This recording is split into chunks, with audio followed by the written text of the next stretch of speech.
ปีนขึ้นไปยิงเป็นตาอันนี้ก่อนบอกฮะใส่นั่งล้าน2 อันแล้วก็เอาบันไดตั้งยิงได้เท่าไหร่เอาตัวนี้ก่อนเอาตัวนี้ไปหุ้มกับตัวนั้นเอาบันไดตั้งเลยฮะเอาตัวนี้บอกเอาแผ่นตัวนี้ไปเฮ็ดได้นี่ละเมื่อวานอันนี้ออกเจ้าเดี๋ยวไปจัดการเองมันก็ถึงนะ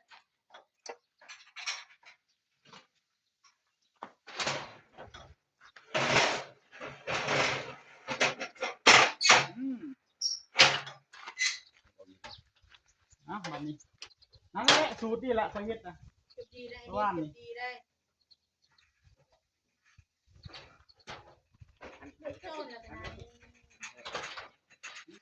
ยิงได้นะพอให้มันปีนขึ้นไปยิงได้นะตรงอีกอันนี้ไหนหมุนไปที่บ่เนาะแบบนี้ได้นะ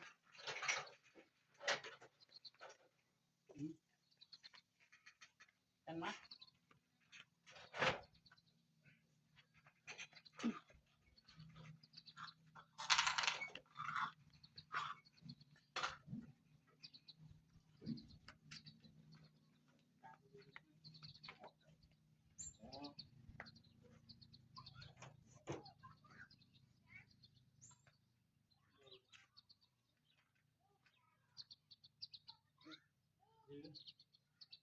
หรือตัวนี้ห้าสิยีเจ้าตัวนี้เสมอกันบางอย่างให้ยืดไปจะตีขึ้นไปมันจะได้แนบกันนะมันจะได้จำกันนะมันจะได้เอามาเฮี้ยงต้นกันเลยนะ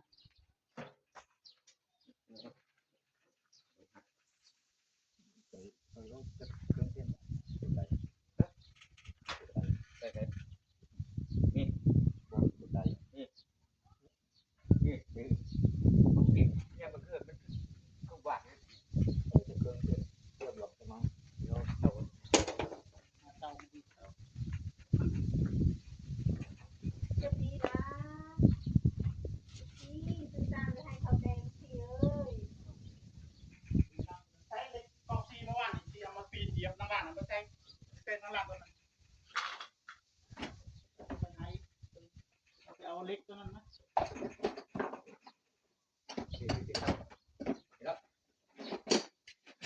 ตัวนั้นบอก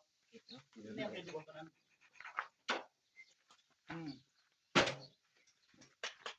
เล็กนะ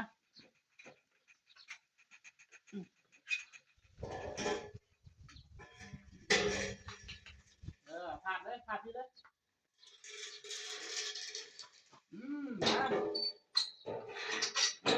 เป็นเหยียบแล้วเพราะว่ามันไม่เอ็นบางทีเย็นกว่าจะวางลองทำท่าดีนิดหน่อยโอ้ยเนาะ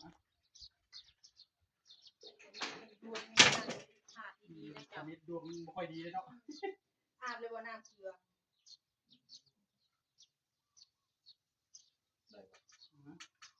นี่แหละคือกลางวงหัวน็อตเลยแล้วเนาะดวงดีเขาให้อาบน้ำเกลือดีบอกวันนี้ดีเนาะโอเคเกิดขึ้นแล้วกันเกิดขึ้นเลยเดี๋ยวตัวนี้ตาเดียวเลยตามหัวน็อตไปแล้วมีตน็อตไปแล้วมาทานแล้วหัวน็อตต้องถ้าเจอทำมันแล้วเปตลอด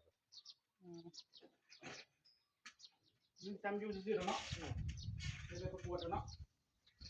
เกี่ยวกับคนเป็นวันแต่เอาได้ออกนี่มันจะมาวันนึงเกี่ยวกับ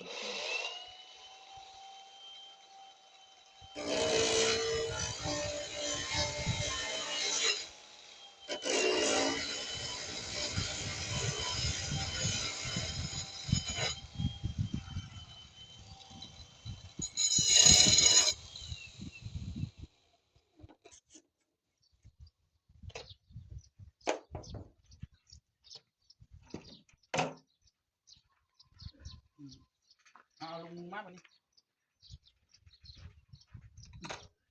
จับเนี้ยเต็ม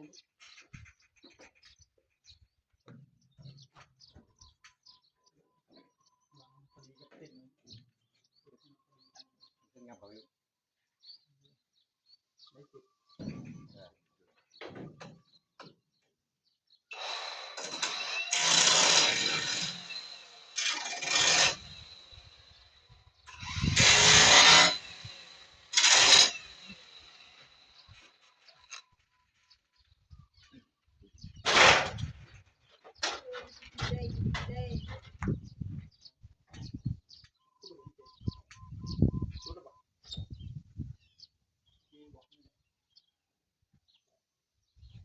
ดเลยเนาะจะดีป่ะน้อยป่ะ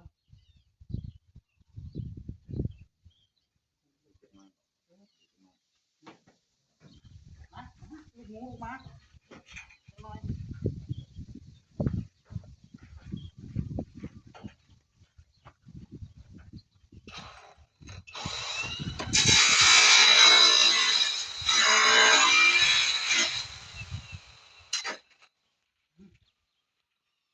เนาะ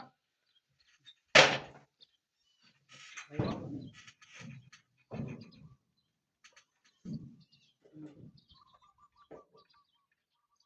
กินเนาะ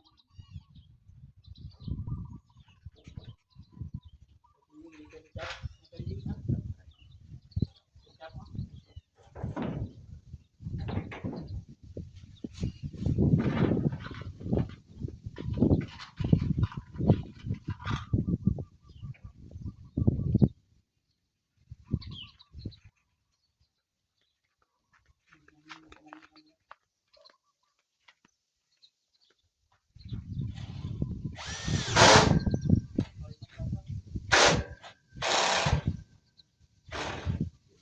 มันบนแดงจับมันบนแดง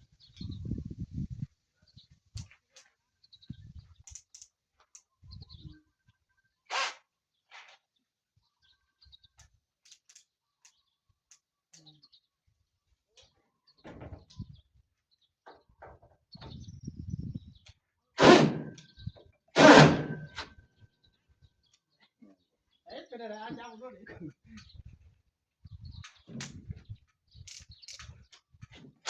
มองกันจะคิดตกสักอย่างเลย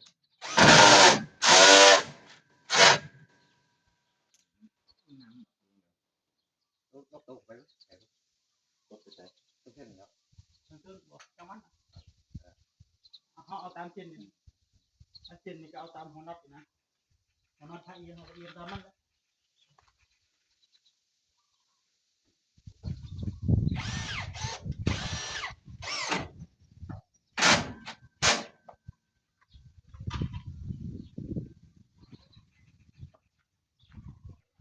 ก่อไฟมาได้หมูปิ้งมาให้แพนใส่กับไฟมาแล้วอยู่ซอยเวียกเพื่อเราคอยจัดการเองค่ะ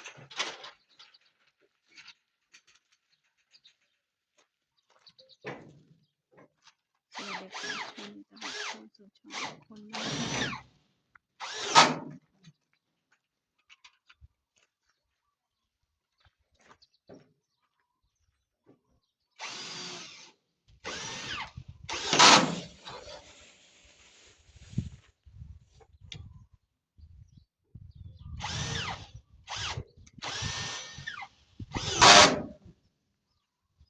เดี๋ยวนะเป็นต่อไปง่ายเลยบริบาลบริยังยิงลึบๆเลยเป็นกี่ดอกพูดถึงเนาะมีเนาะ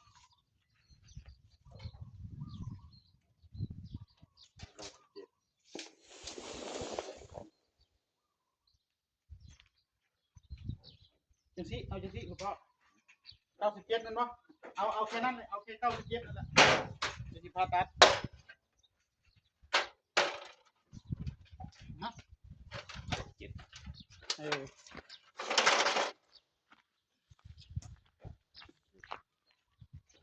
คันจะมันแตกนะ97เนาะ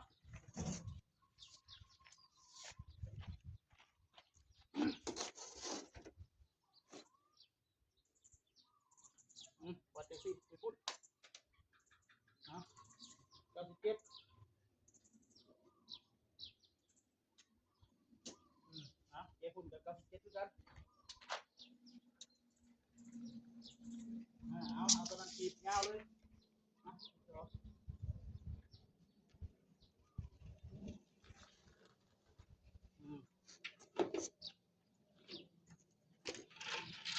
ม่นหรือเปล่าคุณพ่อจะว่าแม่นดีบอกมันจะงง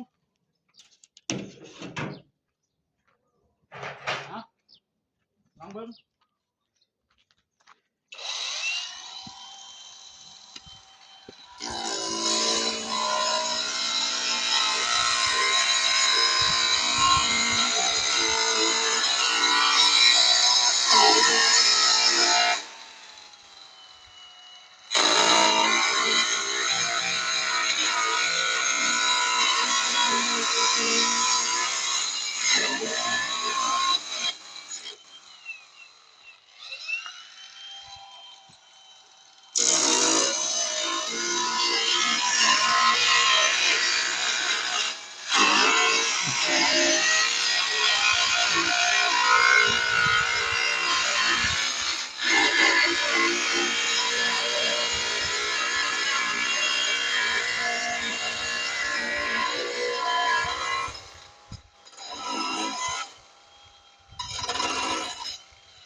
มันน่าจะเอียงซ้ำกันละมั้ง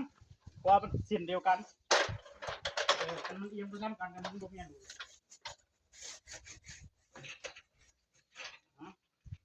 ลองไปเปะใส่มันดู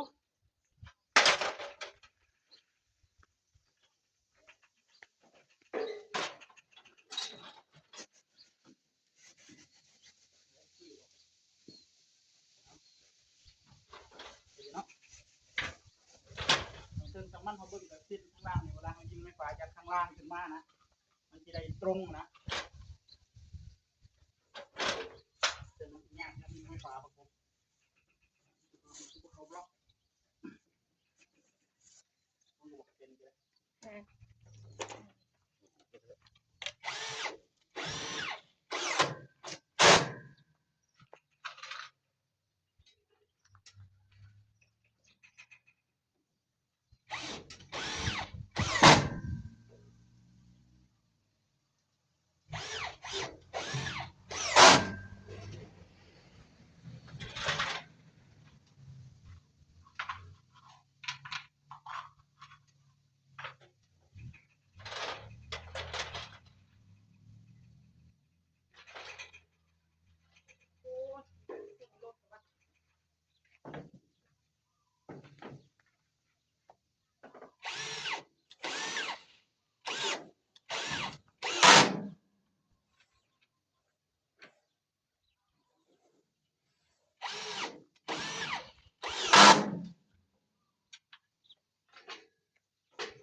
77 เอาตัวนั้นทาบเลย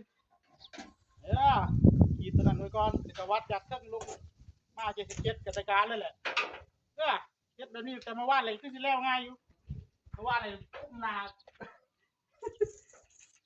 เอาไปยังล่างมาพอดีต่อไปบ่ต้องใช้ก็ได้เนาะถึงอยู่ดอกเนาะ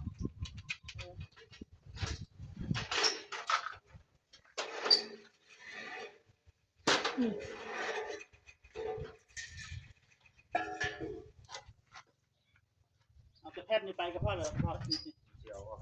นี่เอาแพทย์บดีเลยเอาตัวนั้นบอก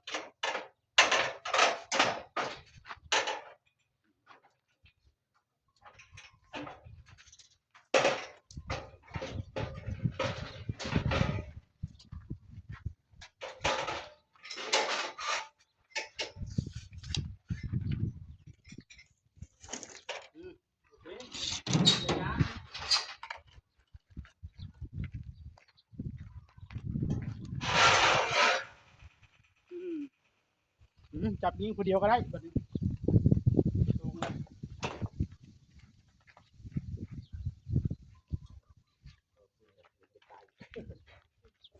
เขาตาได้เนาะนักของเจ้าได้เนาะ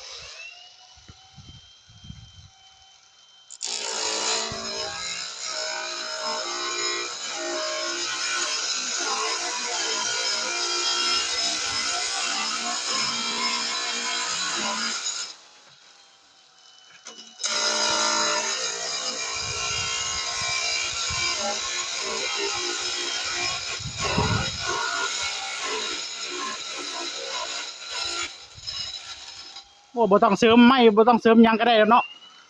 เพราะว่าตัวนั้นแหละค่อยตัดแผ่นน้อยตัวนั้นน่ะเอาได้มากลางแบบนี้